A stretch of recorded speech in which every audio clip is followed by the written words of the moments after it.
दोस्तों, ये कहानी इंदौर के ट्रांसपोर्ट कारोबारी राजा रघुवंशी की है, जो कि उनकी शादी 11 मई को सोनम नाम की लड़की से धूमधाम से रचाई गई थी। और फिर उन दोनों ने एक दिन हनीमून जाने का भी प्लान बनाया और उसी समय सोनम ने अपनी पति की हत्या करवा दी। दोस्तों, आगे की कहानी जानने से पहले अगर आप हमारे चैनल पर नए हैं तो हमारे चैनल को सब्सक्राइब करना ना भूलें। साथ में बेल आइकन प्रेस जरूर करें ताकि रोज़ाना और ऐसी ही कहानी जब भी अपलोड हो तो उसकी नोटिफिकेशन आपको सबसे पहले मिले। दोस्तों, इंदौर के ट्रांसपोर्ट कारोबारी राजा रघुवंशी की हत्या उसकी पत्नी सोनम ने ही कराई थी। मेघालय पुलिस का कहना है कि 4 आरोपियों में से एक विशाल चौहान नाम के लड़के ने रघुवंशी के सिर पर पीछे से वार किया था। इसी दौरान सोनम भी वहां पर मौजूद थी। सोनम ने ही आरोपियों को चिल्लाकर कहा था, मार डालो उसे। एक और आरोपी आकाश राजपूत रोड पर किसी के आने जाने की निगरानी कर रहा था।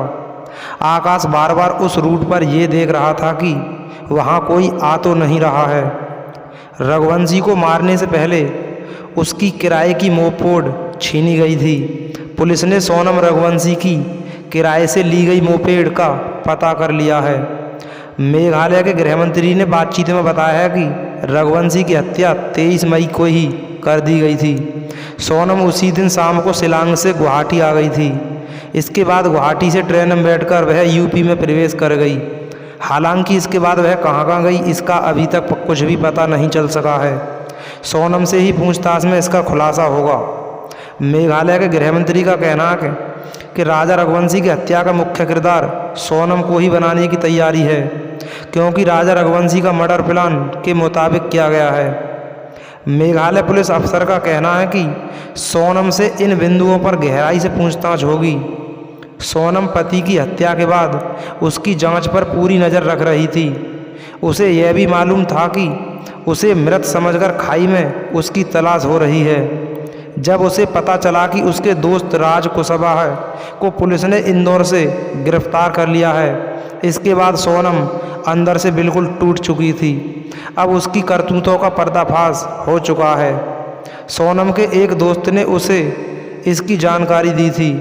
सोनम और उसके दोस्त राज कुशवाहा ने फुल प्रूफ प्लान बनाया था कि किसी को शक ना हो, इसलिए राज कुशवाहा उस समय इंदौर में ही रह रहा था। हालांकि सोनम और राज कुशवाहा के प्लान के मुताबिक आकाश, विशाल और आनंद तीनों शिलांग पहुंच गए थे। उन्हें यह भी बताया गया कि वे किसी भी हाल में उस जगह पर ना ठहरें जहां सोनम और राज कुशवाहा ठहरे हुए। होटल से सुबह 5:30 बजे चेकआउट करने का प्लान भी सोनम की साजिश का हिस्सा था। पुलिस अधिकारियों ने यह भी बताया है कि कॉल डिटेल से सब साफ हो गया है कि राज कुशवाहा से सोनम की पुरानी दोस्ती है और उन दोनों के बीच गहरे संबंध भी हैं। राजा रघुवंशी का मर्डर करने के आरोप में जिन 3 अन्य युवकों को आरोपी बनाया गया है, उसमें से राज कुशवाहा उसका नज़दीकी रिश्तेदार भी है। मेघालय के मंत्री ने बातचीत में यह भी बताया है कि हमारी पुलिस पर तरह तरह के सवाल उठाए जा रहे हैं। यह बात शुरू से हजम नहीं हो रही थी कि यहाँ के स्थानीय लोग लूटपाट के लिए किसी का मर्डर कर सकें। बड़ी मशक्क़त के बाद हमारी पुलिस ने दूध का दूध, पानी का पानी कर दिखलाया। इस केस में जल्दी से जल्दी तस्वीर साफ होनी चाहिए। इसलिए भी ज़रूरी था कि मेघालय में हर सालाना 11 लाख से ज़्यादा टूरिस्ट आते हैं। उनके भरोसे के लिए यह भी ज़रूरी था कि इस केस का जल्द से जल्द खुलासा हो। राजा रघुवंशी और सोनम की शादी 11 मई को हुई। दोनों परिवार बहुत खुश थे। सोनम भी परिवार में घुल मिल गई थी। ससुराल पक्ष को कभी उसकी साजिश का शक ना हुआ और 21 मई को राजा रघुवंशी और सोनम शिलांग पहुँचे। 23 मई को अपने परिवार से राजा रघुवंशी ने आखिरी बार बात की और अब जाकर 2 जून को राजा रघुवंशी का शव मिला। इस हत्या की साजिश सोनम ने 11 मई को ही पूरी कर ली थी। रघुवंशी और सोनम का परिवार एक ऐप के जरिए एक दूसरे से मिले थे। रिश्ता तय हुआ और 11 मई को शादी की तारीख तय कर दी गई थी। इसी के बाद सोनम ने राज कुशवाहा के साथ साजिश रची कि शादी के बाद लूटपाट की कहानी बताकर पति की हत्या कर देंगे और मैं विधवा हो जाऊंगी, फिर तुम मुझसे शादी कर लेना। उस बात को पिताजी भी मान जाएंगे। आरोपियों ने जिस हथियार से रघुवंशी की हत्या की, उस हथियार को उन आरोपियों ने ऑनलाइन मंगवाया था। आरोपी शिलांग में सोनम राजा के होटल से मात्र 1 किलोमीटर दूर ठहरे थे।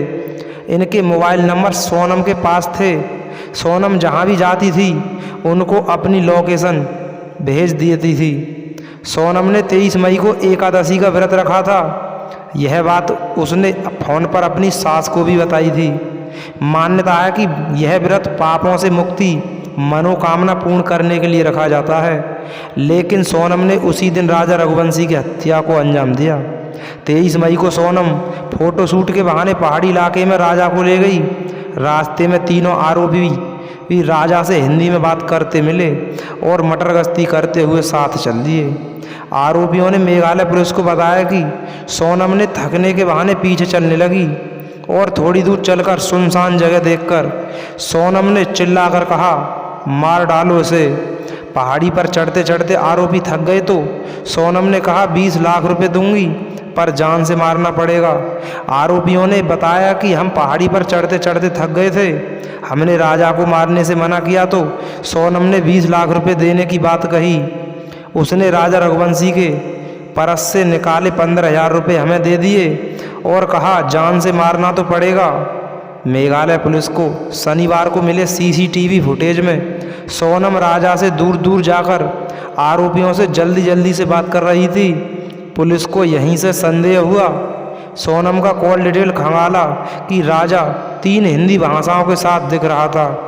कॉल डिटेल से सोनम के आरोपियों से संपर्क के सौगात मिले हैं।